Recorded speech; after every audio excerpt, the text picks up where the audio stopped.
Write each of the following algebraic expressions as a product of two factors කියලා. එතකොට product of two factors වලින් ලියන්නයි තියෙන්නේ. එහෙනම් මම factors හොයාගන්න ඕනේ මේකේ. පළවෙනි ප්‍රශ්නේ ගත්තොත් මේකේ තියෙන පද මොනවද?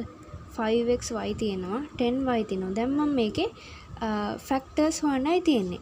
ඔයාලට මතක highest common factor එක හොයන විදිහ. highest common factor එක හොයන්නේ කොහොමද? 5xy ලියනවා 10y ලියනවා. 5xy කියන්නේ මොකද්ද? 5 times x times y.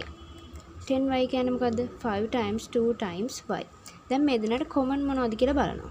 මෙයාට 5 common ඊළඟට y common. එහෙනම් මේකේ highest common factor එක තමයි 5y. එහෙනම් මට මේ fact එක එළියට ගන්න පුළුවන්. ඊට කලින් මම මෙහෙම කරනවා. 5xy කියන එක සමානයි 5y times මොකක්ද? 5y times මොකක්ද? 5y වලින් 5 මෙතන තියෙනවා මෙතනත් 5 තියෙනවා. y මෙතන තියෙනවා මෙතනත් y තියෙනවා. හැබැයි x මෙතන තියෙනවා මෙතන x නැහැ. එහෙනම් මම x කෙනෙක්ගෙන් multiply කරගන්නවා. ඊළඟට ඊළඟ පදේ මොකද්ද? 10y නේ. 10y ත් ලියා ගන්නවා. 10y 5y times මොකක්ද? මෙතන y තියෙනවා මෙතනත් y තියෙනවා. එහෙනම් අවුලක් නැහැ. මෙතන 10 තියෙනවා මෙතන 5 තියෙනවා. හැබැයි මම මේක 10 කරගන්න මේක එහෙනම් දෙකෙන් වැඩි කරනවා. හරිද?